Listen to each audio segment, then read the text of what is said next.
Good to have you. Good to have you. Good to see you too.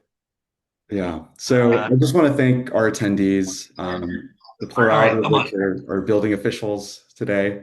We also have a number of folks from the third-party permitting space, and I just want to thank you for your patience with us getting started here. We are honored to have the best speaker we could have on this topic, Assemblymember Ward. I think without further ado, it'd be great to start with just quick intros from you, and then we'll go to David after.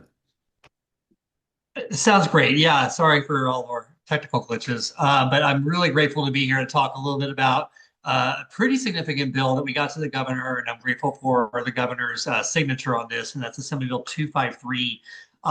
This really originated more than a year ago, actually more than 2 years ago, talking with a colleague, Assemblymember Quirk Silva from Orange County, because at the time I was the chair of the Housing Committee. And we had talked about, just a lot of the challenges that we were having with post-entitlement permits and getting the permits processed faster through local governments. And she had a bill, AB 2433 that year, that was much more expansive and included a wide range of development types and sizes, including residential and commercial. And that got tripped up, I think, in the state Senate. So unfortunately, it didn't make it through that year. But I took the gavel this year and wanted to make AB 253 a lot narrower in scope, only applying to residential and in particular into small residential products and remodels, anything 10 units or less. And it's really trying to be able to address the same issue as her bill, which are these painfully long delays and trying to get things processed faster for developers, for property owners, homeowners. We have heard that, again, there was a big theme this year around permitting issues at writ large. But we know that that's exacerbated because of a lot of workloads that are fluctuating at local government and some of the staffing shortages that we see at local building departments.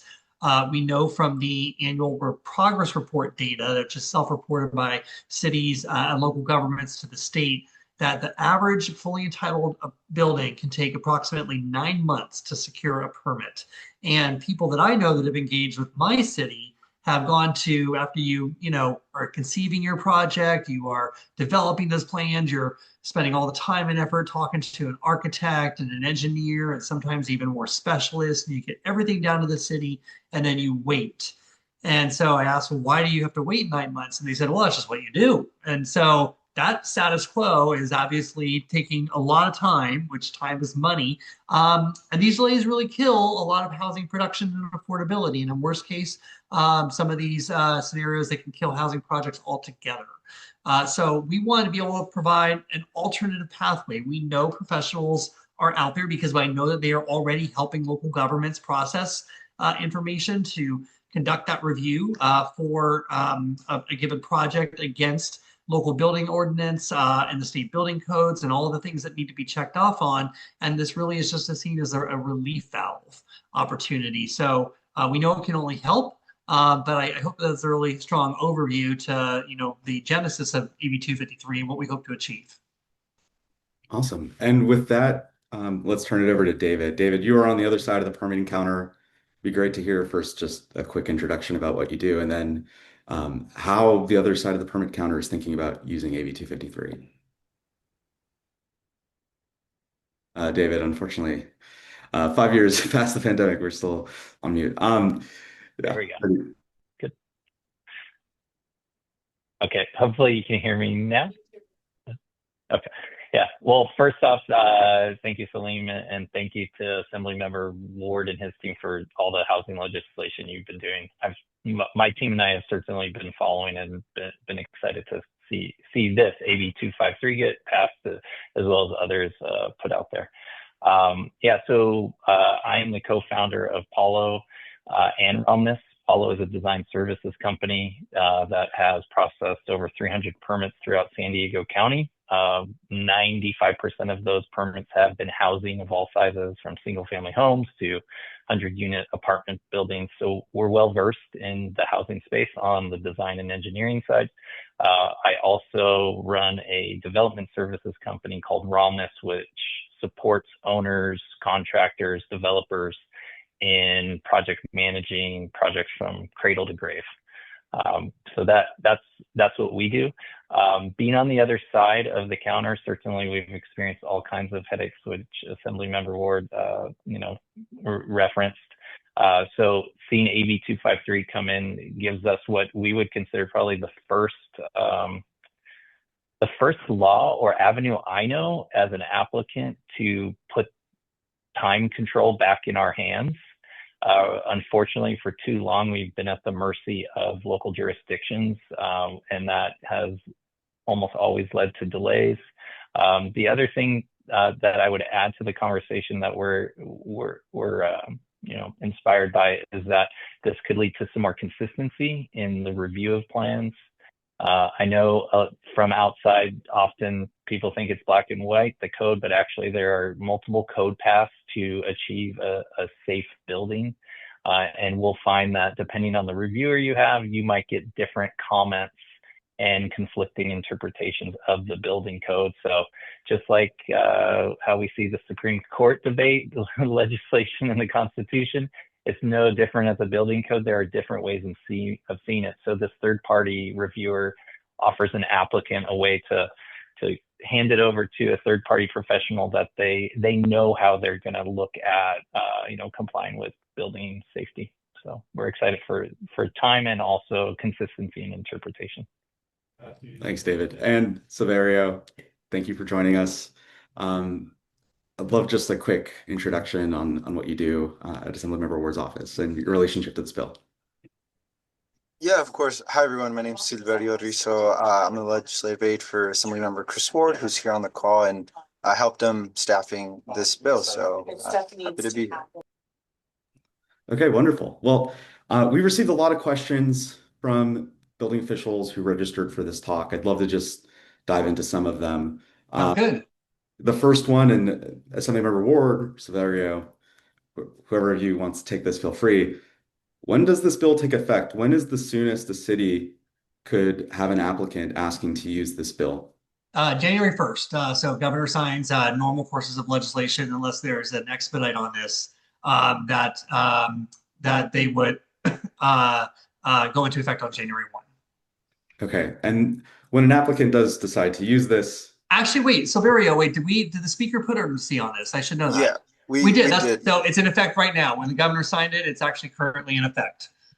I forgot that, and I'm grateful to our Assembly Speaker, Robert Rivas, who jointly authored this with me during the process of the bill, that we were able to accelerate it a little bit. Got it. And so it sounds like the earliest that cities would want to start reporting on timelines for when they would turn around a building permit is now. Is that correct, Assemblymember Ward? Am I hearing that right? Well, so the official information, right, is often submitted through the APR data. But that is something that if somebody is going to submit their plans, then there is I think, 15 business day period for which an applicant would submit those plans to a city and then just determine if the plan of all the plan submission is complete. But once it's deemed complete or there's 15 days expired, then the local government needs to know they have up to 30 days to be able to review those plans. And if they already know that they have an impact greater than 30 business days or that 30 business days elapses, then that then triggers AB 253, which allows the applicant to utilize a private third-party reviewer. Perfect. And so then a number of questions I heard were about these third parties. Who is allowed to be one of these reviewers? Specifically, one question I received was, if an architect is licensed in California and is an ICC plans examiner, can they review their own plans? What is the quality bar as well for who can review these plans under 53? Yeah, this came up during discussion in some of our committee work. So we made sure in the language of the bill to absolutely clarify who would be eligible to be able to provide this work. In order to be a provider, you have to be a licensed architect or engineer. You have to be certified as a residential plans examiner by the ICC. The International Association of Plumbing and Mechanical Officials are currently certified by another state, national, or I guess an international association, which the local agency would recognize as an acceptable certification for residential building plan examiners. Perfect. And a question for you, David. If you're thinking about a private plan checker to hire, what are you looking for? What sort of person would you want to hire? Yeah, I would prefer someone local, given, still want to kind of be respectful to local jurisdictions and how they interpret the code. So similar to my statement before. So, for me, being based in the city of San Diego, finding someone within San Diego County who meets those qualifications. I would say in addition to that, just, since the option to use this is really about time. So someone who understands that time is of the essence and has a kind of sense of urgency. And then also someone we can develop a relationship with, again, so that there's a kind of consistency in how things are interpreted. And then finally, I would add, as the licensed professional, taking the liability, it is something we want to vet the right third-party person to be sure that it aligns with how we look at risk for our business and the buildings we build. Yeah. And And as many Salim, folks probably already know, there are jurisdictions that already have lists of third-party firms. They're open to applicants using, I believe, Sonoma County and perhaps Marin County is the second. So a question for David. If a jurisdiction said, here's a list of third parties we'd prefer applicants to use, would that factor into your decision? Would you be more likely to pick a firm off of that list, or is it kind of like, negligible? No, I'm glad you brought that up as an example. So yeah, absolutely. If my local jurisdiction or whichever jurisdiction I'm submitting plans to has a list, I would go to that list first. I'd hope or defer to the jurisdiction that they're going to still make it competitive. So it's not too narrow of a list. So that there's options. In the city of San Diego and county of San Diego, for example, there are certified special inspectors who they get on the list so that they can do on-site construction inspections as a third party. So, I think there's the procedure out there or the kind of method out there for jurisdictions to add another list and go through their own process of vetting, but for this application. Perfect. And then to go back to you, Assemblymember Ward, um, I'm sure you've heard this concern, and many building officials raise this concern that perhaps developers, not David, but other developers, would be seeking the shoddiest, the private plan checker they could, the person who meets the requirements, but does the least amount of close look when it comes to life, fire, and safety, and so on. Why are the current requirements to be a private professional provider sufficient? Why not have a higher bar um, to ensure that the folks who are doing this work are, folks that we would trust? Well, first of all, I mean, I'm sure all the professionals that are on the Zoom call would know full well the extent to which they need to be able to pass examinations and other requirements to even achieve these certifications. And the ones I had mentioned on my previous response, as far as the menu of options that they could, do to be able to be deemed qualified as a professional provider, these requirements actually go beyond what some local governments already require for some of those plan examiners for which they directly contract. And so I think that standard that we've applied here for AB 253 to be employed in this way is already stronger. Now, is somebody out there, yes, they got certified, but they are quote unquote, pretty slapdash or, a little bit they don't produce the best of quality of work. The city has always and continued to always, fully be able to have a list of suggested certain providers. They can sort of point potential applicants to anyone who they have a positive business experience with based on what's been submitted and their own experience. I know that you could have, established lists of trusted and recommended providers. Nothing prohibits any of these approaches. And I would encourage cities to be able to look at that as more and more might see this as a new opportunity for them if that is a concern for that city. And we wanted to take that a step further, Assemblymember Ward. So suppose the city was rightly or wrongly concerned that applicants would race to hire the private professional provider who has the fastest turnaround and the least comprehensive review. What could that city do to incentivize an applicant to hire a private professional provider from firms that are already trusted by public agencies? They could, of Well, course, yeah, post a list, but what beyond that could they do? again, if you would, as an applicant, AB 253 now gives you the right to be able to use this private sector opportunity. And so long as you are meeting you are employing this as the statute says it needs to be employed, you retain that right. I think you mentioned in your comments, this is giving power of timeline control back to, these applicants and these reviewers. So, local governments can continue to be able to, I think, give applicants or prospective developers, a that menu. I think that would be a good I would certainly use that as like, okay, well, here's a list of 12 different ones. I'm going to start calling them there because that the relationship already exists, the trust bond already exists. They've had extensive experience working with that local government. And my goal is to get this project completed as fast as possible. And so that can only be a benefit to both parties. Awesome. And then let's go to the question I heard the most from the folks who registered. In particular, this is a question from building officials that we heard. Um, and it's also in the Q&A.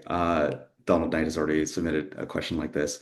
So to read Donald Knight's question, this bill appears to address only the building department's review process. How are reviews from other agencies, for example, fire, environmental management, the planning department, and so forth, being managed or coordinated? And I take it this is in reference to the post-entitlement engagement from those departments. We heard similar questions like this from folks from San Jose, the city of Brea, El Dorado County. So it's a question on the top of many people's minds. Silverio or Assemblymember Ward, what is the role of AB 253 when it comes to permits that are touching other departments? So the bill would apply to any post-entitlement phase permits that are governed by the section of government code that we're working on. There's no requirement in the bill that the same third-party reviewer needs to be used for every single permit, but nothing would prevent that. It is a 30 business day shot clock to make sure that there's an opportunity for this kind of review to get done. And again, once that report is submitted to the city then would have 14 or 10 business days, 14 calendar days, give or take, to be able to review that and make sure things are done. And that can include those same officials, fire officials, and others to say, no, like the report was done incorrectly. There is that check and balance there to make sure that appropriate analysis has been done. Okay. And just to dig in or to be as clear as possible. So it sounds like, and I just want to double check, AB 253 would also affect grading permits, landscape permits, and fire permits. Any of those permits, yes. Got it. Well, that's very helpful. Let's go to the second most asked question. So I'm honored that there is interest even from other states for this webinar. There are third-party permitters in Florida where they refer to this as a private provider, and they asked variants of the following question. So suppose a professional engineer is licensed in another state, they're very experienced. What would they need to do to become a private professional provider pursuant to AB 253? Well, any examiner who operates as a private professional provider would need to meet the very same qualification requirements that are outlined in the bill. So for a project to be happening in the state of California and the requirement of a local government to be able to sign off on that to issue the building permit, the requirements are the same. I think I mentioned, one of those requirements is that an examiner needs to be certified by, like I said, ICC, the International Association of Plumbing and Mechanical Officials. But yes, if they are currently certified by another state, national or international association, then that should be recognized as an acceptable certification for residential building plan examiners for our local governments. And I'll add that regarding the other requirement being that they have to be a licensed engineer or architect. And so Of course. there's that's something we're currently looking into to see if there's any reciprocity agreements between California and other states.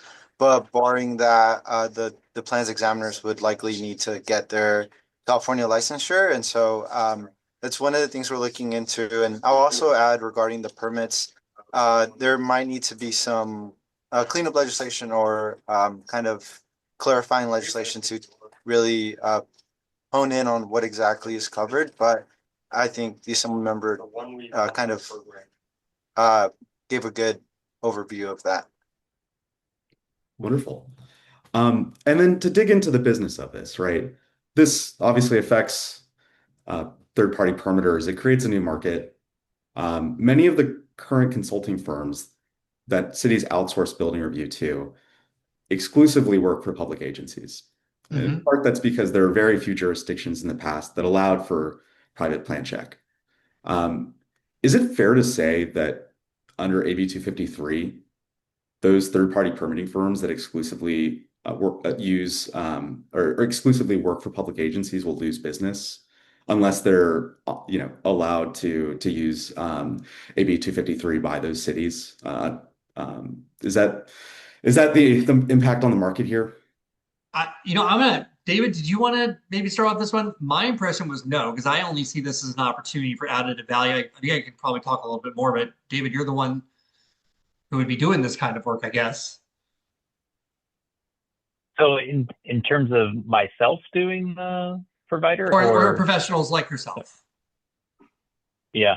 or firms like yours. Yes. So, sorry, could you repeat, Salim? I think I got confused on if it was. Well, how about this?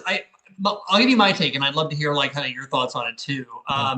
So again, we saw this as an opportunity for existing professionals that are already out there, yes, who are now currently until now have been limited to that direct relationship with the city to be able to have that additional workload. And if they are able to accept that assignment and have a new client, they can do that. So I don't see an opportunity for a reduction in workload that already exists. And again, the building types are very limited here to small residential projects, right? We need, additional support if we want to expedite affordable housing developments that are, 50 or 100 unit buildings, but that would never be subject to AB 253.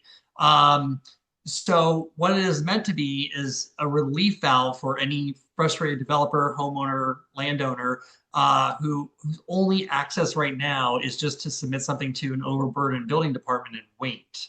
But we also hope that it would fuel a supply of professional providers. So if you have a firm right now that employs 10 of these professionals, and this is a new and there is developer interest in being able to use AB 253, then the labor market would respond. You would want to hire more individuals to be able to meet a growing demand. Yeah, and if I can motivate the question, so there are a number of firms that do plan check on behalf of cities that advertise that they exclusively work with public agencies. And they advertise that because they don't want to be put in the middle of a conflict of interest, where one day of the week they're hired by a developer, and another day of the week they're hired by an agency to review the same developer's plans.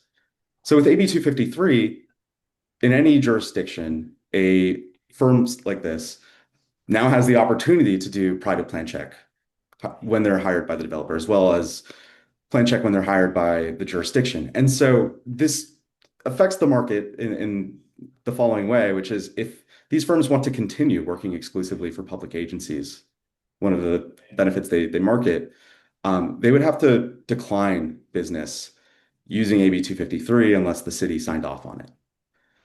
So that's the motivation here. It creates this opportunity for other firms that do want to use AB 253, even when cities would prefer that the applicant do plan check through the jurisdiction. For firms that want to work exclusively for public agencies or Sure. Pursuant to the public agency's interests, they would have to come to some sort of agreement with that jurisdiction. So that's the background here. Got it. And that would still exist post AB 253 as well. That's their choice to do or not do, I guess. Yeah. And so how would you recommend a firm like, say CSG, where they work for public agencies? Why would a firm like that want to take business from AB 253 when the building officials at the cities they may work for may disapprove of AB 253? Calbo took an opposition stance towards AB 253. So, a couple of things.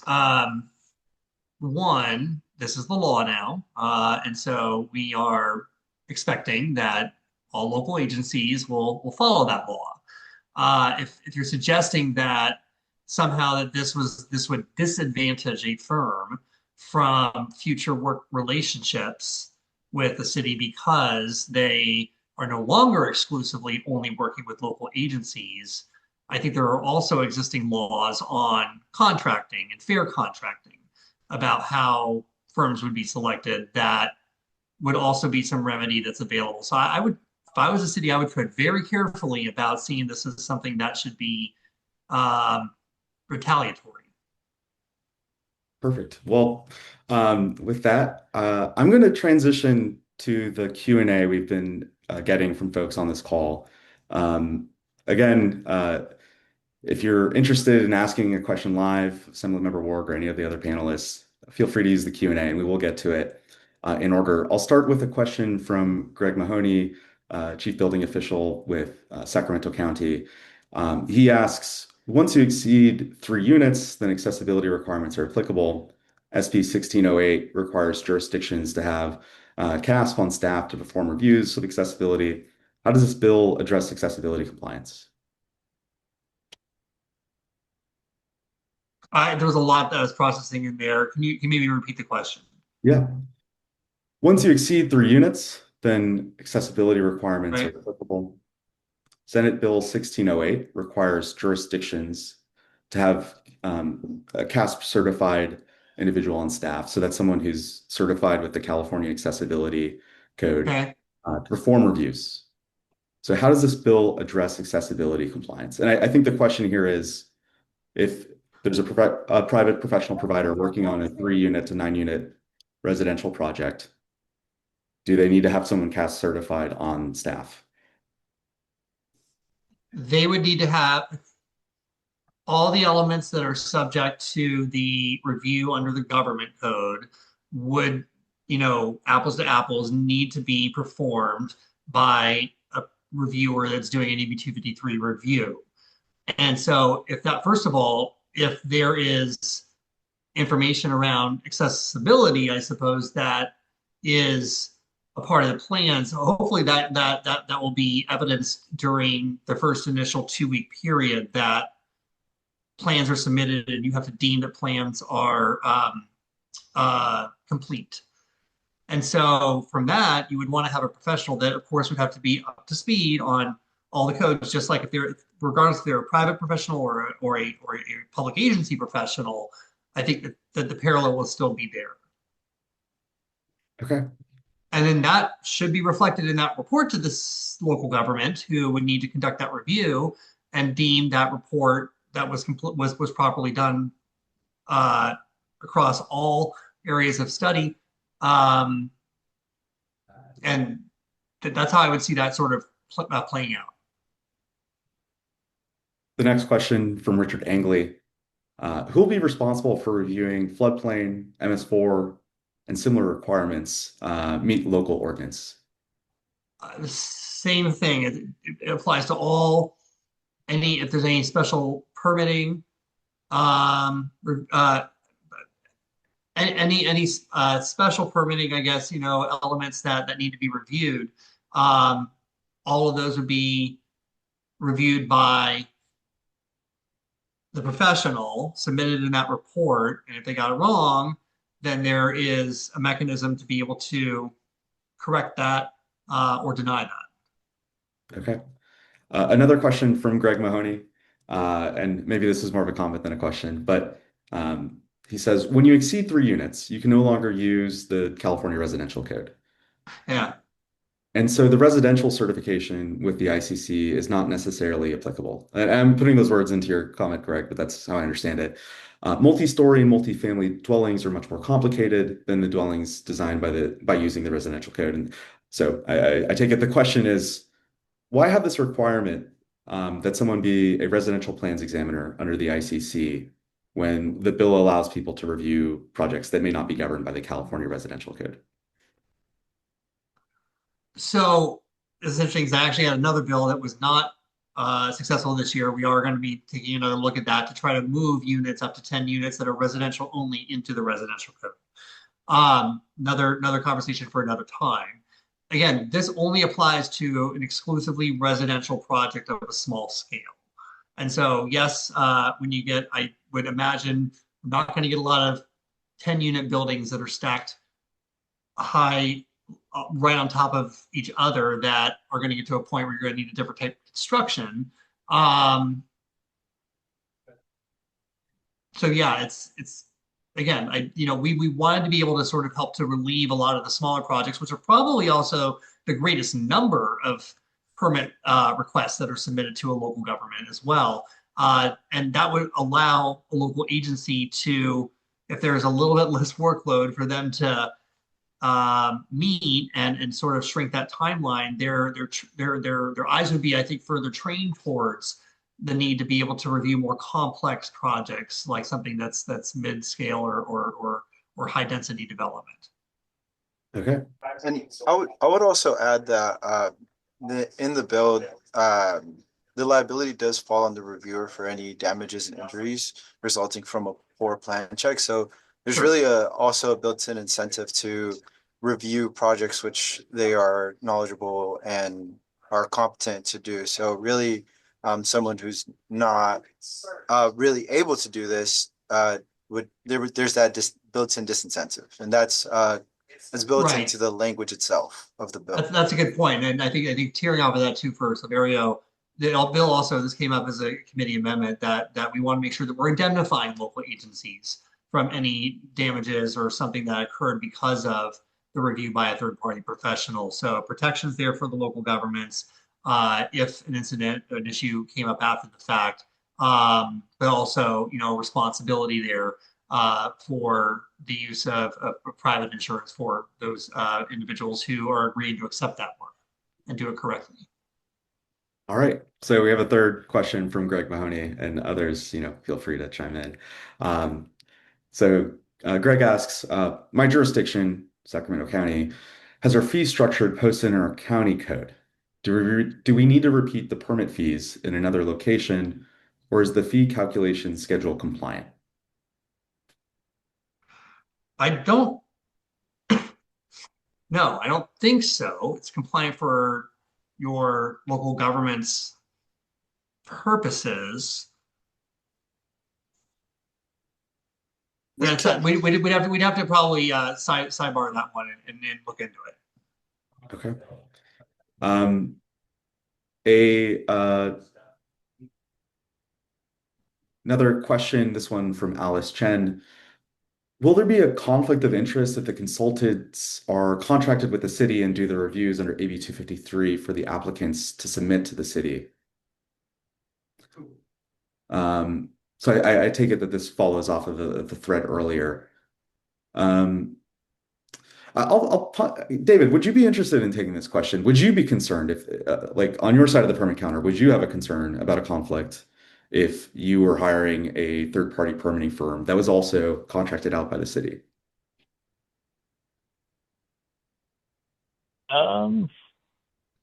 I think at the scale of buildings that the law refers to, and I pasted into the chat from the chapter bill text, for others viewing here.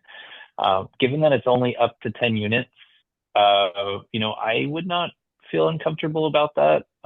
I would add, through the entire development process, there are multiple checks, incentives, disincentives to kind of quote, do the right thing.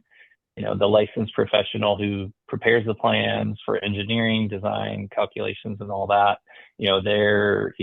they have liability risks where, they pay insurance and their insurance is based on claims and all that. They have their license at stake. So that's one check. Then you submit the plans. The plans are reviewed, whether they're reviewed by the city or a third-party examiner. There's another group that is now, taking a look at this and a certain amount of responsibility. And then finally, I think it's really important to know that even during construction, the inspectors on site reserve the right to require changes if the plans were done incorrectly. So perhaps the strongest incentive to do the right thing is to avoid costly construction changes and delays. So I have seen with projects where even though it was approved by the local jurisdiction, the inspector on site doesn't like something, and it led to a costly construction change. So I just bring that up to say that, there are these three main points where buildings of this scale are being held to a pretty high level of scrutiny. So I think the bill properly, looks at, the scale of buildings done and how can we simplify some things. So that's a long-winded answer, but for this scale of projects, I'm just simply saying I wouldn't see a conflict of interest due to the project scale. Now, if I'm doing a podium building that's 80 units, that's a different story. I would bet it at a much higher level. Perfect. Quick question this time, Greg. So the question is, are the timelines working days or calendar days? Silverio or the Assembly member? I believe that they are business days. Yes, they're all business days. They're all So business days. there's the initial 15 business days for the application to be deemed complete, then the 30 business days for the department to either do the review or notify the applicant that they can't do the review, and then the last 10 business days for them to actually respond to the report that the plans examiner or the third party reviewer submits under penalty of perjury. So they're all working days or business days. Okay. Now a question from an anonymous attendee. Do you have plans, or do your colleagues in the legislature have plans to introduce legislation in the coming years to expand the eligibility of projects for private professional plan check? No plans right now. Nothing that I've heard of. I did mention earlier that I had a bill this year, it was 86, and kind of got held because of some internal issues, but it's my second go around at that issue to try to be able to move small scale projects under 10 units over to the residential code, which are residential only type constructions. So I am planning on continuing that conversation next year. I think there's going to be a general theme of working on affordability questions, not just on final products, but also affordability issues that are going into the cost of development, financing costs, other things. We've heard a lot about, zoning reform and that state local relationship, and when should we create a higher barrier in new law. Obviously, there were some signature bills this year that got into that space. I am hearing a little bit of a feedback that, maybe we're going to kind of cool it on that front and work on things over here on other fronts, but it's early. We're accepting ideas until mid-February when we have a deadline to introduce new legislation. Awesome. Another question from an anonymous attendee. Do you see any issues with building department funding in the long term if private professional plan checkers become common? You referenced lack of funding and limited staff leading to long review times. Would those issues not be exacerbated if this law takes away core services from the department? No, because again, if you are getting a workload down to 30 days or less, then deals off. There is no option to be able to use AB 253 as for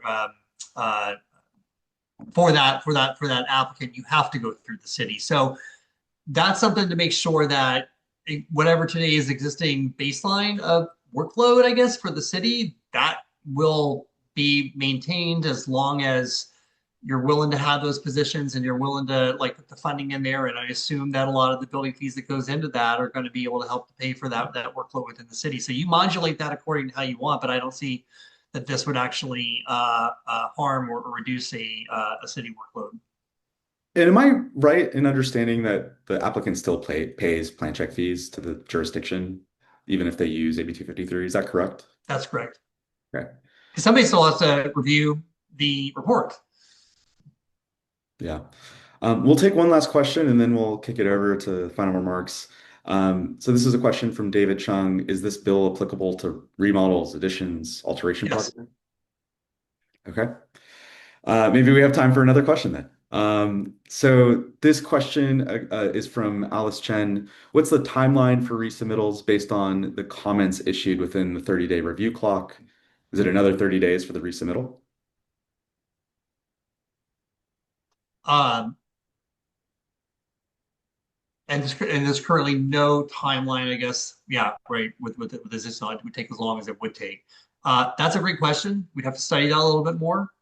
What I'm saying is, I believe there isn't currently a timeline, but it's, yeah, like the seminar said, we can look into this. Yeah. Okay. Well, wonderful. This was a really interesting conversation. I've learned, Yeah. I hope this was helpful for the building officials and the third-party permitters attending today. I'd love to give you the final word, Assemblymember Ward. Where do you see this legislation evolving? What do you want to hear from building officials and third-party permitting folks as they use this legislation? What would you want to hear from them when they're out in the field learning about the implementation details? Yeah, I would just kind of close at sort of a high level and say, I think we all appreciate that we've got the pressures that we have for housing production and making things happen faster for Californians that we all know needs to happen, and we want to get things right. Nobody wants to have a great risk to public health and safety, and so we are trying new things. We are looking to ways that other states are employing their laws and barriers and the very same housing policy questions that they're faced with right now. And we continue to try things. And if things are not working, you can sometimes go ahead and have another bill to invalidate that law. Or if they need little tweaks, this happens all the time, that we have cleanup language that things can kind of get put into sort of grouped committee language called an omnibus bill that helps to provide the cleanup. So your technical feedback as new ideas, new theories are being employed in California communities is vital to make sure that we are getting things right. And if there are, if we're onto something, if we got something 90% right, but this stuff over here is not actually working in practice, that feedback can help us clean that up. So we'll continue to stay engaged, and I look forward to that input. Wonderful. And where can people reach you in your office if they have input that they'd like to give? Yep, everything's on the web, but we you have both a capital and a district line. They're always open standard business hours, and you can give us a buzz. Silverio is running point on a lot of my housing related bills, and so we would welcome that feedback. There's also a form online too, and it goes to an inbox that my staff is really diligent about making sure it gets to the right person. Perfect. And David, if folks wanted to get in touch with you, perhaps third-party permitting firms who'd be interested in a longer-term relationship like the one you alluded to in your first comment, how can they reach you? Yeah, through our website, which is simply paulo.us. That would be the best way. Perfect. And then I'll close it out. You can reach us at planweave.ai/meet. We partner with third-party permitting firms to accelerate building review for building permits, and we focus specifically on the California Residential Code. So we'd love to hear from you. Thank you so much for attending. I'm pleased by the panelists we have. We have the best speakers possible on this topic, but I'm also really pleased by all the folks who took time out of their Wednesday. Folks who are building officials, third-party permitters who are going to be using this new legislation. So appreciate the time and enjoy the rest of your Wednesday. Thanks, Liam. Thanks, everyone. Sure. Thank you. Bye. Bye.